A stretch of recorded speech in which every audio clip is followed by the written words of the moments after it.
అందరికీ నమస్తే. Welcome to TR TV. నేను మీ తిరుపతి. కాంగ్రెస్లో చిన్నారెడ్డి వర్సెస్ మెగారెడ్డి పంచాయతీ నడుస్తున్నది. ఏదైతే వనపర్తి టికెట్ విషయంలో రేవంత్ రెడ్డి కావాలనే మెగారెడ్డికి టికెట్ ఇచ్చిండని, కావాలనే నన్ను పక్కన పెట్టిండని చెప్పి చిన్నారెడ్డి చెప్తున్నాడు. లేదు అన్ని సర్వేలు చేసే నాకు టికెట్ ఇచ్చిరని చెప్పి మెగారెడ్డి చెప్తున్నాడు. వీళ్ళిద్దరు పంచాయతీ ఇప్పుడు ముదిరింది. వాస్తవానికి అధికార పార్టీలో ఎమ్మెల్యేలకు ఏమైనా పంచాయతీలు ఉంటే, మంత్రులకు పంచాయతీలు ఉంటే, ఆ పార్టీలో అధికార పార్టీలో ఏదైనా గొడవలు ఉంటే వాళ్ళే సార్ట్అవుట్ చేసుకుంటారు. వాళ్ళ పంచాయతీ వాళ్ళే క్లియర్ చేసుకుంటారు. ఇప్పుడు బీఆర్ఎస్ 10 సంవత్సరాలు గవర్నమెంట్ ఉంటుండే. బీఆర్ఎస్లో కూడా ఆ పార్టీ లీడర్లకు, మంత్రులకు, ఎమ్మెల్యేలకు గొడవలు ఉంటాయి, పంచాయతీలు ఉంటాయి, సర్వసాధారణం కదా. పార్టీలో ఆ గొడవలు పంచాయతీలన్నీ క్లియర్ చేసుకోవాలి. కానీ ఆ పంచాయతీలు పబ్లిక్లోకి వస్తున్నాయి, ఆ పంచాయతీలు మీడియా వరకు వస్తున్నాయి అంటే మరి పార్టీలో ఉన్నటువంటి కీలక నేతలు సరిగ్గా హ్యాండిల్ చేస్తలేరని. ఇప్పుడు రేవంత్ రెడ్డి ముఖ్యమంత్రి పదవిలో ఉన్నాడు. ఇట్లాంటి గొడవలు పంచాయతీలు ఏమన్నా అయితే రేవంత్ రెడ్డి హ్యాండిల్ చేయాలి కదా.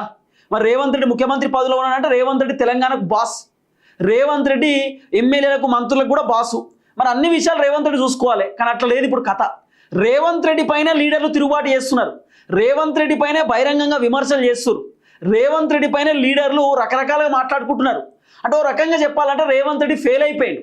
రేవంత్ రెడ్డి ముఖ్యమంత్రి పదవిలో ఉండి ఫ్లాప్. ఇంకా రేవంత్ రెడ్డి వీళ్ళని మెయింటైన్ చేయలేకపోయాడు, హ్యాండిల్ చేయలేకపోయాడు. రేవంత్ రెడ్డి కాంగ్రెస్ పార్టీ లీడర్లను కంట్రోల్ చేయలేకపోయాడు. ఇది ఓపెన్ రియాలిటీ.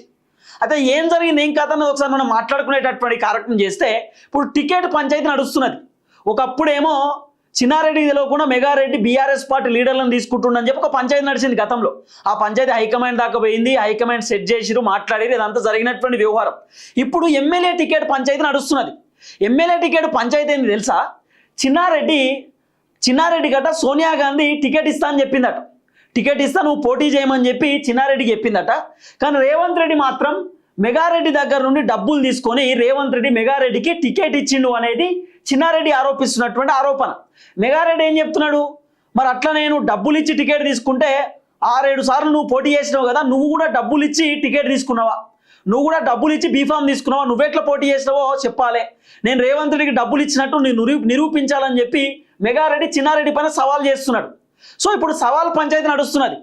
అసలు అధికార పార్టీలో ఉంటూ అధికార పార్టీలోనే లీడర్ల పంచాయతీ ఏందో అర్థమైతలేదు.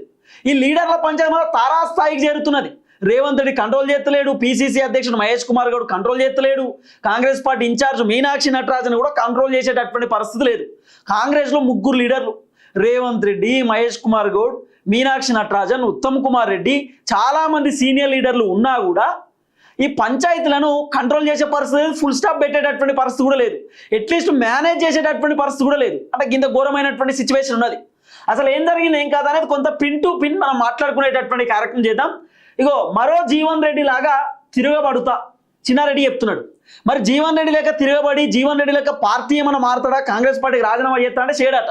నేను కాంగ్రెస్ పార్టీకి రాజీనామా చేయను, నేను కాంగ్రెస్లోనే ఉంటా, కానీ నేను కాంగ్రెస్ పార్టీని ఎవరైతే డ్యామేజ్ చేస్తారో, నన్ను ఎవరైతే ఇబ్బంది పెడుతారో వాళ్ళని పార్టీలో లేకుండా చేస్తా అంటున్నాడు చిన్నారెడ్డి. అంటే బహుశా మెగారెడ్డిని ఉద్దేశించి మాట్లాడిండేమో, అదే ఉంటుంది కదా, అంతకు మించి ఏముంటుంది. చిన్నారెడ్డి కాంగ్రెస్ పార్టీ చాలా కీలకమైనటువంటి లీడరు, ఆయన డిసైడ్ చేస్తేనే అన్నీ ఉంటాయని చెప్పి చెప్తా ఉంటారు, మాట్లాడుతూ ఉంటారు. చిన్నారెడ్డి వెరీ సిన్సియర్ లీడర్, చాలా కీలకమైనటువంటి వ్యక్తి అని కూడా మాట్లాడుతూ ఉంటారు. అసలు ఏం జరిగింది, ఏం కథ అనేది ఒకసారి పిన్ టు పిన్ మనం మాట్లాడుకోవాల్సినటువంటి అవసరం ఉంటుంది. ఇగో మరో జీవన్ రెడ్డి లెక్క తిరగబడతా అని చెప్తున్నాడు. ఎవరు చెప్తున్నారు? చిన్నారెడ్డి చెప్తున్నటువంటి మాట.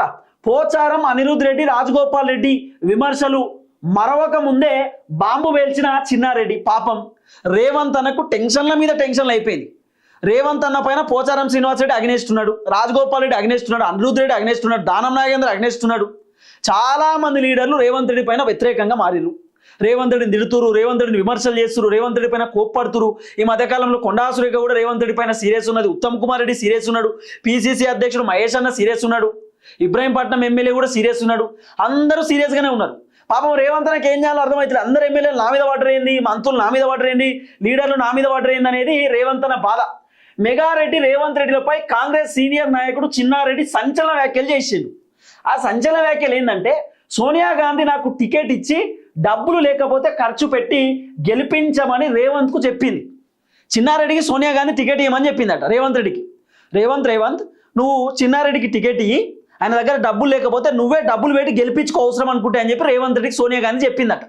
చెప్తే రేవంత్ రెడ్డి ఏం చేసినట్టు ఎరికేనా, ఇగో కింద కానీ డబ్బులకు ఆశపడి మెగారెడ్డి దగ్గర డబ్బులు తీసుకొని రేవంత్ అతనికే టికెట్ ఇచ్చిందట. చిన్నారెడ్డి చెప్తున్నాడు సోనియా గాంధీ నాకు టికెట్ ఇచ్చి గెలిపించుకోమని రేవంత్ రెడ్డి చెప్తే రేవంత్ రెడ్డి డబ్బులకు ఆశపడి మెగారెడ్డి దగ్గర పైసలు తీసుకొని ఆయనకి ఎమ్మెల్యే టికెట్, మెగారెడ్డికి రేవంత్ రెడ్డి ఎమ్మెల్యే టికెట్ ఇచ్చి ఆయనని గెలిపించిండు. అంటే రేవంత్ రెడ్డి పైసలు తీసుకున్నాడు, మెగారెడ్డి ఎమ్మెల్యే టికెట్ కోసం రేవంత్ రెడ్డికి పైసలు ఇచ్చిండని చెప్పి చిన్నారెడ్డి ఆరోపణ చేస్తున్నాడట. ఇగో వనపర్తి నియోజకవర్గాన్ని సర్వనాశనం చేస్తున్నారు, ఇగో పరిస్థితులు చూస్తే చాలా బాధగా ఉందంటున్నాడు చిన్నారెడ్డి చెప్తున్నాడు. ఆగమాగం చేసిరు వనపర్తి నియోజకవర్గం మొత్తం.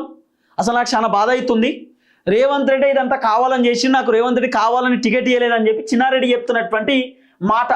ఆ తర్వాత కాంగ్రెస్ను అవినీతి పార్టీగా మార్చారు. వనపర్తి ఎమ్మెల్యే మెగారెడ్డి రూపాయలు కోట్లు తింటున్నారట, కోట్ల రూపాయలు సంపాదించుకుంటున్నాడు మెగారెడ్డి. వనపర్తి నియోజకవర్గాన్ని మొత్తం ఆగమాగం చేసిరు, కాంగ్రెస్ను అవినీతి పార్టీలకు మారుస్తూ ఉన్నారు కొంతమంది లీడర్లు అని చెప్పి ఇక రేవంత్ రెడ్డిని ఉద్దేశించి మెగారెడ్డిని ఉద్దేశించి చిన్నారెడ్డి మాట్లాడేటటువంటి కార్యక్రమం చేస్తున్నాడు. ఇప్పుడు చిన్నారెడ్డి ఇంత ఓపెన్గా మాట్లాడుతుందంటే బహుశా రేవంత్ రెడ్డిని ఉద్దేశించి ఆ తర్వాత మెగారెడ్డిని ఉద్దేశించి మాట్లాడదు, అంతకు మించి ఏముంటుంది చెప్పుర్రి, అంతే కదా.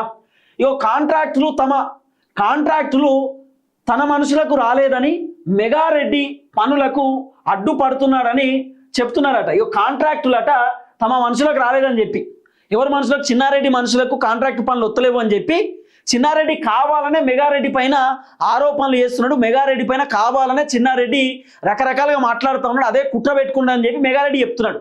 ఇదెక్కడ విచిత్రం, చిన్నారెడ్డి గట కాంట్రాక్ట్ పనులు వస్తలేవట, చిన్నారెడ్డి అనుచరులకు కాంట్రాక్ట్ పనులు వస్తలేవు అని చెప్పి మెగారెడ్డి పైన చిన్నారెడ్డి కావాలని మాట్లాడుతున్నాడట.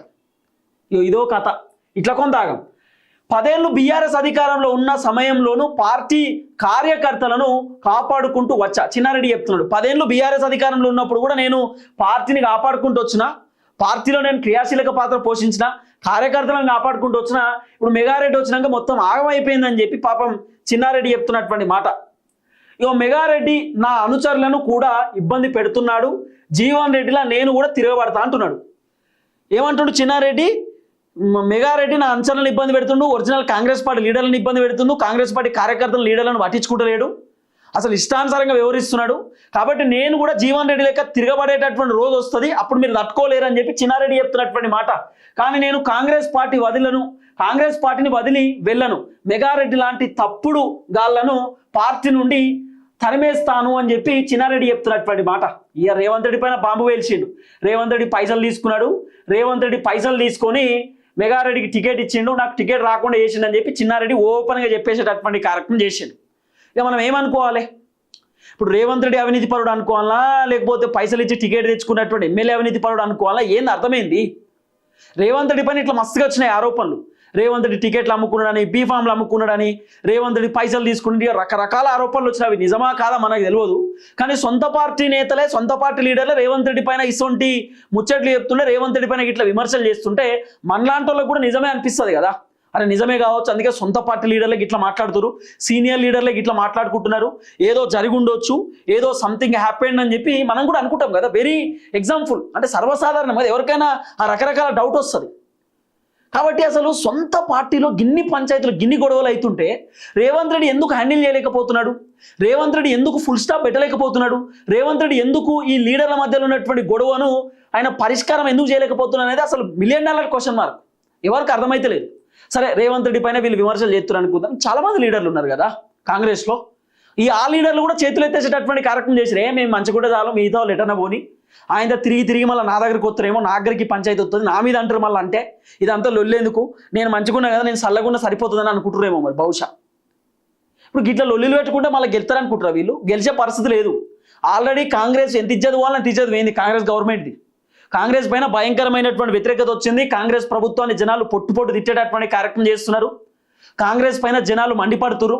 రేవంత్ రెడ్డి పర్ఫార్మెన్స్ బాగాలేదు, ఎమ్మెల్యేల పర్ఫార్మెన్స్ బాగాలేదు, మంత్రుల పర్ఫార్మెన్స్ అయితే అసలే బాగాలేదు.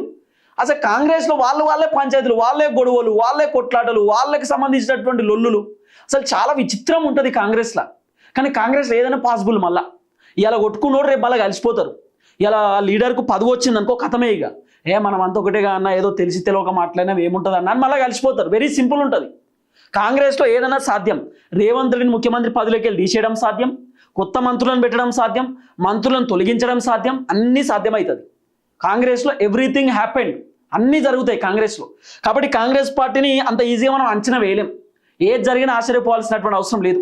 చూద్దాం ఏం జరగబోతుందో. చిన్నారెడ్డి వర్సెస్ మెగారెడ్డికి సంబంధించిన పంచాయతీ మాత్రం ముదురుతుంది.